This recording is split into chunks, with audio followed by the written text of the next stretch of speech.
Hello दोस्तों, मैं हूं रोमिल रम्माड़। इस वीडियो में आपका स्वागत है।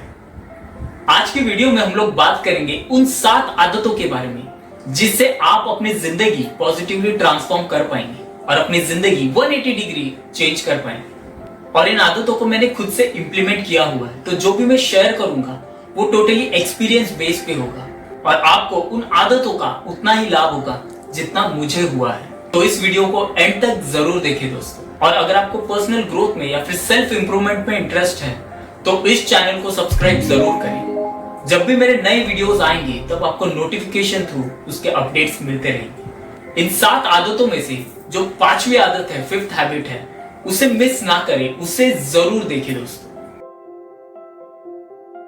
जितने भी ब्रिलियंट माइंड है उन सबको रीडिंग करना पसंद है।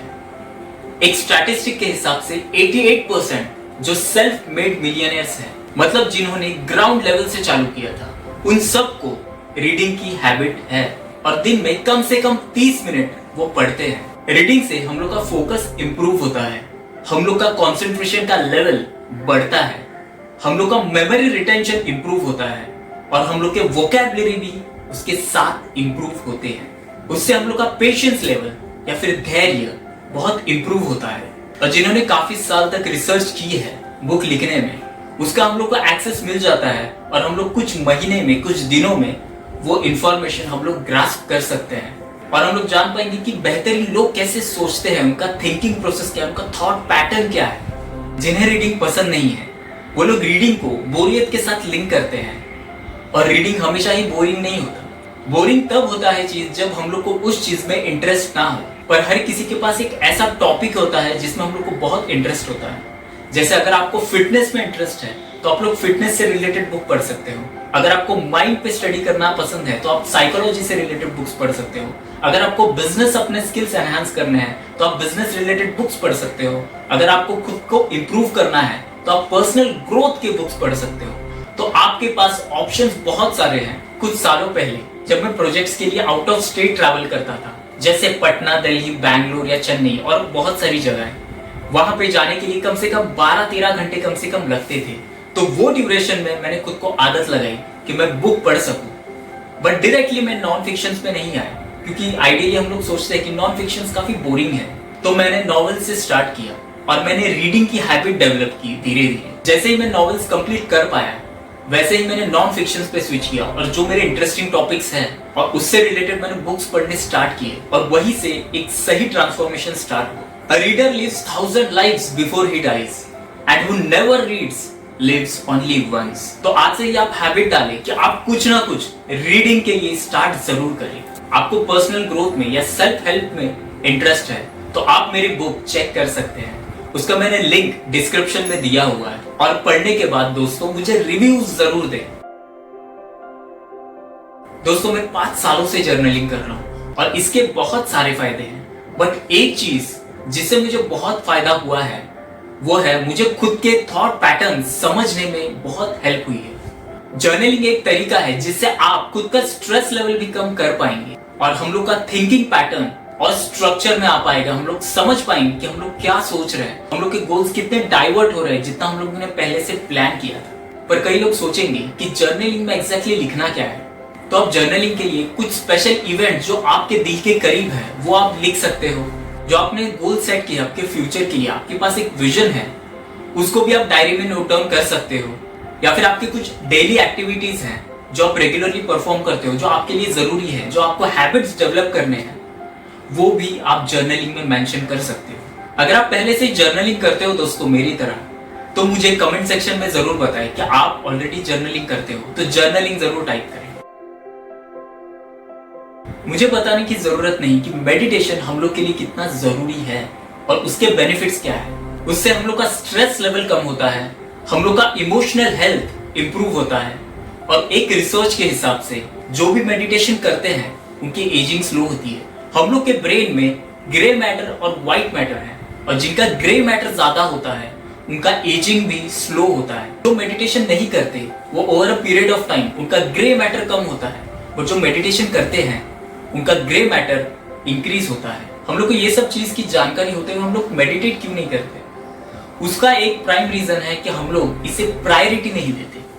जैसे हम लोग का फिजिकल हेल्थ के लिए हम लोग को खाना बहुत जरूरी है, वैसे हम लोग के माइंड के लिए, हम लोग के सोल ग्रोथ के लिए मेडिटेशन उतना ही जरूरी है। अगर आप इंटरनेट पे देखेंगे या फिर मेडिटेशन कोर्सेज के बारे में जानेंगे तो मेडिटेशन के बहुत सारे तरीके हैं और हर एक ने अलग अलग टाइप के मेडिटेशन टेक्निक्स डेवलप किए हैं। उसमें से कुछ है कैंडल गेजिंग टेक्निक, मंत्र टेक्निक जहां पे आप कुछ ओम या फिर कोई दूसरा वर्ड यूज करते हैं मेडिटेशन करते हुए, और एक है ब्रीथिंग टेक्निक। और भी बहुत सारे टेक्निक्स अवेलेबल हैं, जो आपके लिए कन्वीनियंट हो वो आप ट्राई कर सकते हैं। मैं अपने एक्सपीरियंस से बता रहा हूँ कि जो मैंने मेडिटेशन प्रैक्टिस की है, जो गौतम बुद्ध ने 2500 साल पहले सिखाई थी और अब तक हजारों लाखों लोग वो यूज कर रहे हैं। जिसमें फर्स्ट स्टेज है जहां पे ब्रीथिंग से हम लोग जो फोकस है वो इन्वर्ट करते हैं, अपनी तरफ करते हैं, और हम लोग की सेंसिटिविटी, बॉडी की तरफ सेंसिटिविटी हम लोग इंक्रीज करते हैं।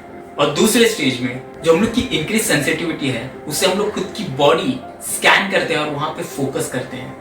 और ये बहुत ही बेनिफिशियल टेक्निक है। अगर आप चाहते हैं कि मैं मेडिटेशन के ऊपर एक अलग से वीडियो बनाऊं और आपके साथ कुछ मेडिटेशन के बारे में फैक्ट्स भी शेयर करूं, तो मुझे कमेंट सेक्शन में जरूर बताएं। अगर आप कमेंट सेक्शन में लिखोगे मेडिटेशन, तो मैं एक वीडियो मेडिटेशन के ऊपर स्पेसिफिक जरूर बनाऊंगा।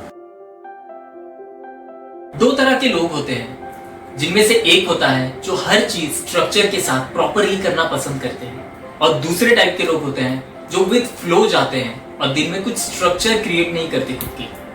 पर जो खुद के लिए स्ट्रक्चर क्रिएट करते हैं वो ज्यादा प्रोडक्टिव होते हैं, खुद के गोल्स है वो टाइमली अचीव करते हैं। पूरे दिन का प्लान करना मतलब आपको दिन का हर एक सेकंड प्लान करना, हर एक मिनट प्लान करना, ऐसा नहीं है। आप दिन में 3 स्लॉट क्रिएट करें, एक मॉर्निंग, एक आफ्टरनून, एक इवनिंग, और एक एक स्लॉट में आपके जो इंपॉर्टेंट टास्क है उसको डिफाइन करें और उसके साथ स्टिक रहें। और मॉर्निंग में अगर आप वो टास्क करते हो जो आपके लिए बहुत जरूरी है, बहुत इंपॉर्टेंट है, और बाकी के टास्क आप बाद में करते हो, आप ज्यादा प्रोडक्टिव हो पाओ। क्योंकि हम लोग की एनर्जी जो मॉर्निंग में होती है वो काफी फ्रेश होती है, काफी एनर्जेटिक होते हैं। तो अगर अब तक आपने प्लान नहीं किया था अपना दिन, तो आज से ही आप अपना दिन का प्लान जरूर करें। और इसके लिए आप जर्नलिंग भी यूज कर सकते हैं।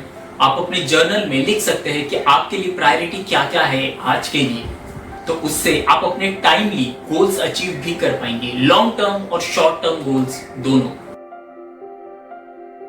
हम लोग सब फ्यूचर के लिए प्लान करते हैं, उसके लिए स्टेप्स लेते हैं, बट कई बार हम लोग प्लान करते हैं बट उसे एग्जीक्यूट नहीं कर पाते, या फिर बहुत सारे ऑब्स्टेकल्स आते हैं। और उसका रिलेशन है हम लोग के पास्ट के साथ, क्योंकि हम लोग ने पास्ट में कुछ सिचुएशन देखे हैं, कुछ लोग देखे हैं, या फिर कुछ रिलेशनशिप्स देखे हैं, और जिसे हम लोग माफ नहीं कर पाए, या फिर हम लोग खुद को गिल्टी समझते हैं वो सिचुएशन के लिए, और जिस वजह से हम लोग आगे नहीं बढ़ पाते। आप ये समझ सकते हैं कि आपकी पास्ट की एनर्जी आपको पकड़ के रखा है एक जंजीर जैसे। जैसे ही आप आगे बढ़ना चाहते हैं, वो जंजीर जैसे पास्ट के साथ बंधी हुई है, तब तक आप आगे नहीं बढ़ पाएंगे। और उसको बाईपास करने के लिए आपको फॉरगिव करना जरूरी है। अगर आपसे कुछ गलती हुई है तो आप खुद को फॉरगिव करें कि ठीक है, हो गया, अभी आगे बढ़ते हैं। वैसे ही दूसरे लोगों के लिए भी है। अगर दूसरे से कुछ हुआ है, पास्ट, आपके पास्ट में दूसरों ने कुछ ऐसा किया है जो आप नहीं भूल पा रहे, तो उसे फॉरगिव करना बहुत जरूरी है। नहीं तो आपके फ्यूचर में वो एज अ ब्लॉकेज क्रिएट होंगे और आप अपने फ्यूचर में आगे नहीं बढ़ पाएंगे। तो वो दूसरों के लिए नहीं है, वो आपके लिए है, आपके इनर पीस के लिए, आपके सेटिस्फैक्शन के लिए। दो तरह के लोग होते हैं, जहां पे एक रिप्लाई करने के लिए सुनते हैं और दूसरे लोग होते हैं समझने के लिए सुनते हैं। तो आप अगर समझने के लिए सुनेंगे तो आपके रिलेशनशिप्स कभी भी बेहतर ही होंगे। आपके अपने क्लाइंट के साथ रिलेशनशिप, आपके अपने फैमिली के साथ रिलेशनशिप, आपके कलीग्स के साथ रिलेशनशिप, सबके साथ आपके रिलेशनशिप्स बेहतरीन ही होंगे। जब आप सामने वाले को समझोगे कि उनकी कंडीशन क्या है, उनको प्रॉपर्ली सुनोगे, उसके बाद उनको रिप्लाई करोगे सोच के, तो उनको भी लगेगा कि आपके लिए वो स्पेशल हैं, क्योंकि आप उनकी बातें सुन रहे हो और आपकी रिलेशन उनके साथ बेहतर ही होगी। और सिर्फ ये स्किल डेवलप करने से आपके बहुत सारे रिलेशनशिप के प्रॉब्लम्स भी सॉल्व होंगे। अगर आपने ट्राई नहीं किया है तो इसे ट्राई जरूर करें। अगर हम लोग दूसरों की जिंदगी में कुछ वैल्यू ऐड कर पाए हम लोग के काम से या फिर कोई भी तरह से, तो हम लोग को पर्सनल सेटिस्फैक्शन फील होता है।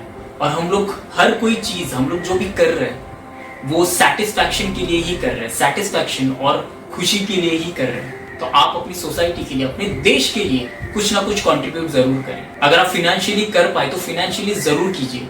अगर आप एनुअली 3 to 5% भी आपके इनकम को कंट्रीब्यूट कर पाएंगे तो भी आप अपनी सोसाइटी को बहुत एक अच्छा अमाउंट दे पा रहे हैं।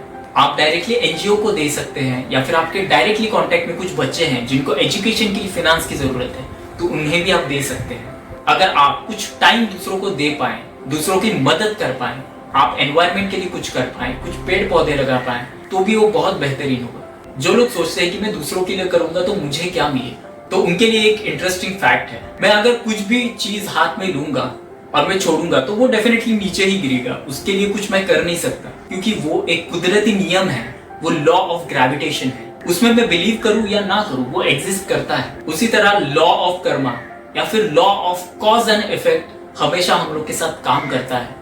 तो आप जो भी चीज कर रहे हो उसका आपको बूमरैंग की तरह आपको इफेक्ट जरूर मिलेगा। तो अगर आप दूसरों के जीवन में खुशियां ऐड कर रहे हैं तो आपके पास भी मल्टीपल वेज से खुशियां मिलेंगी। बट अगर आपकी वजह से दूसरों को दुख हो रहे हैं तो फिर सावधान हो जाइए। तो दूसरों के लिए कुछ कंट्रीब्यूट जरूर करें। आई होप ये वीडियो आपको बहुत पसंद आया होगा और मुझे बताएं इन 7 आदतों में से आपकी फेवरेट आदत कौन सी है और कौन सी आदत आपको और डेवलप करनी है, तो वो मुझे कमेंट सेक्शन में जरूर बताएं। और अगर आज का वीडियो अगर आपको पसंद आया है तो उसे लाइक, कमेंट और शेयर जरूर करें। अपने दोस्तों के साथ, अपने कलीग्स के साथ इन 7 आदतों के बारे में उन्हें भी बताएं और उनकी जिंदगी इंप्रूव करने के लिए आप उनकी मदद करें। आप ऐसे ही खुश रहे, आप अपने जीवन में बहुत सफल हो, आप अपने गोल्स अचीव करें। Create a happy and fulfilling. Thank you.